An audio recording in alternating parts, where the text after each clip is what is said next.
Hi everybody, it's Naomi Rose. I'm sitting here with my morning coffee, and I wanted to talk a little bit about a question which is perhaps one of the most frequent and controversial ones that we hear at Wrapunzel, which is it offensive if I wear a tichel? So this is a very interesting question, and it seems particularly appropriate to talk about it right now because recently one of the girls on our fan group, which is a wonderful place where lots of women who cover their hair come together to talk about hair covering, was accused by somebody in her community of cultural appropriation. And this person obviously felt that whatever she was doing was in some way offensive to some culture, and she was really upset by that comment, and she didn't really know what to do about it. So let's talk a little bit about tichels and where they come from and what they are. The term cultural appropriation, I'm not even really going to touch on so much because it's such a buzzword these days that I don't even want to get into all the layers of meaning and connotation that those words have. But the basic tenet here is that people are worried about offending a group of people by taking something that's religiously or spiritually or culturally appropriate to a certain group and using it for their own purposes. So, first of all, this is a real and legitimate concern. There are extremely frequent examples of people doing this in a way that's offensive and degrading and demeaning. We can find them throughout history, we can find them today. So it's not wrong to be worried about this, but the first thing you need to do is two things. You need to figure out why you want to do whatever it is that you're concerned might be offensive, in this case, wear a headscarf. And once you've figured out what your personal reasons are, you want to do a little research about where this worry is coming from that you're thinking might offend somebody. So, personal reasons for wearing a tichel are probably more diverse than people think. So, I say the word tichel, and that's a Yiddish word, and people think, okay, so this is a Jewish headscarf.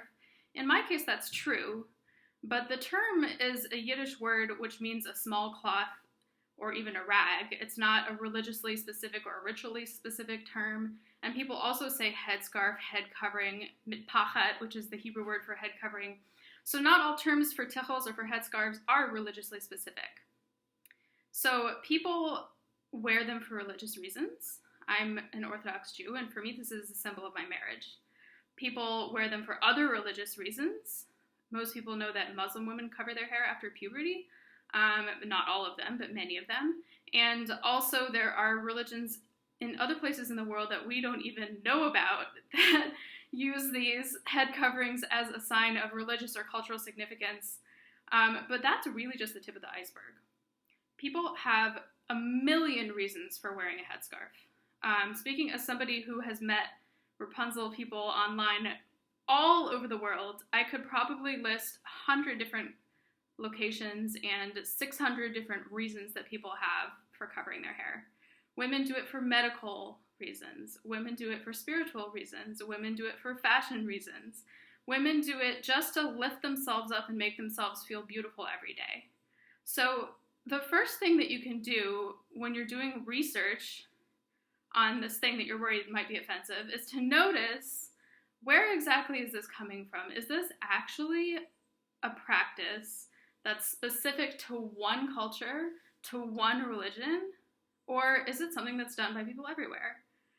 Is it specifically done for a religious and significant meaning?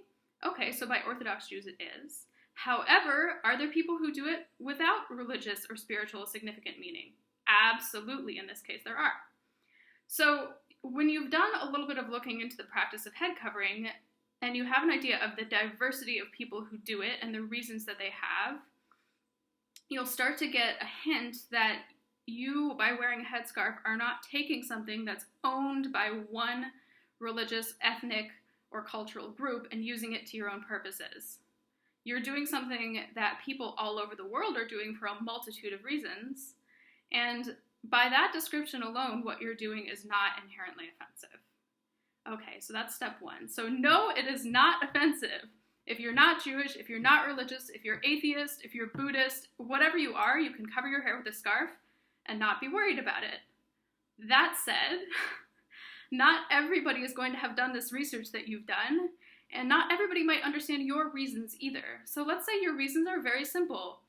you don't have a spiritual practice that requires that you cover your head, but you put one on and you feel beautiful. You don't have a medical reason either, you just feel beautiful.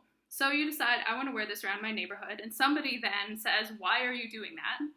And you have to explain to him, oh, it just makes me feel beautiful. And let's say this person says something like, oh, but aren't you going to offend the Muslims by covering your hair? Because they do that as a religious practice.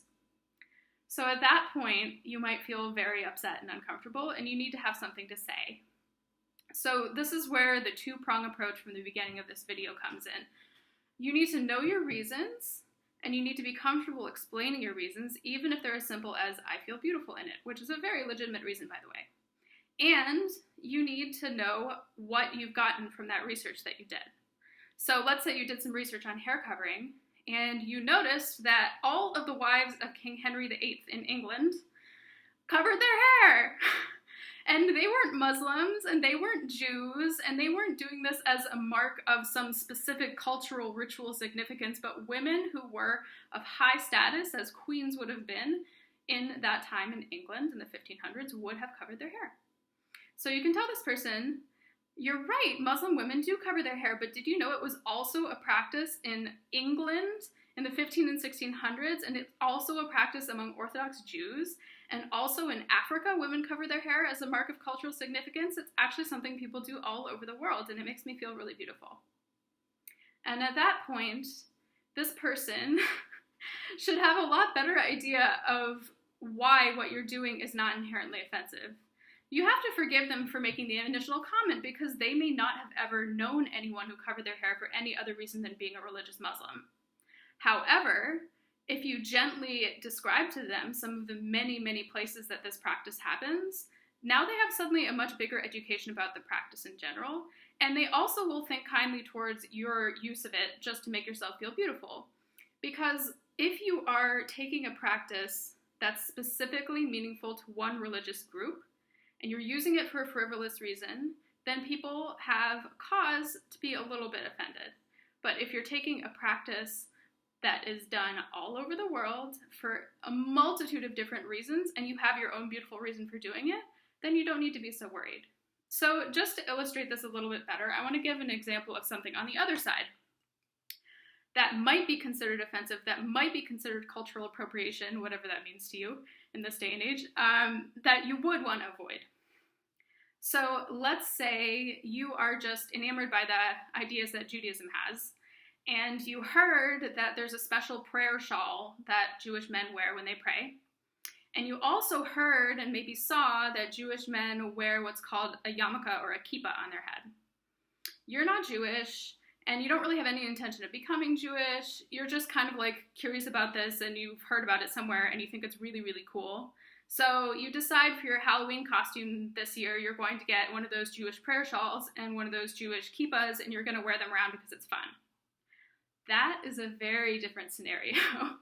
So the difference here is that those items that you chose, the kippah and the Jewish prayer shawl, are items that are used by one specific group of people, albeit a diverse group of people, for a religious practice that's specific to that group.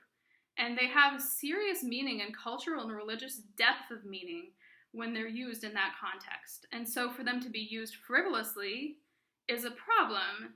So it's just like the approach to this whole situation is two-pronged, the problem is also two-pronged. One, your reason is a frivolous reason. Two, the actual items in question are extremely meaningful and culturally significant items in one religious group. They're not items like a headscarf that are used all over the world in dozens and dozens of religious groups for many different purposes, plus non-religious groups, plus cultural groups, plus fashion, plus like Effie Trinket in the Hunger Games movie recently, if anyone noticed this, had headscarves on in practically every scene just because it was a fashionable choice that the directors made for her to wear. So look, you might find this in popular culture, you might find it on the street corners, and you might also find it in a very religious synagogue. But because there's that diversity of use, you don't need to be worried about being offensive if you wear a headscarf, even if your reason is pretty frivolous.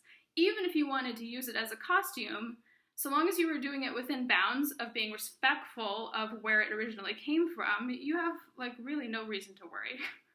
And make sure, you understand what your own reasons are for taking on this practice, that you're comfortable explaining them to other people, and that you've done a little bit of looking into where the practice came from and what other places around the world it might have that you might see it in. So when somebody approaches you, or even a friend approaches you, and it could be just off the wall, and it could be that they're actually concerned, then you have some things that you can talk to them about why this practice is not a problem, why it's not offensive, and it'll also make you feel better about it yourself. If you have any doubts that you can do this, that just because it makes you feel beautiful, it also might make you feel worried.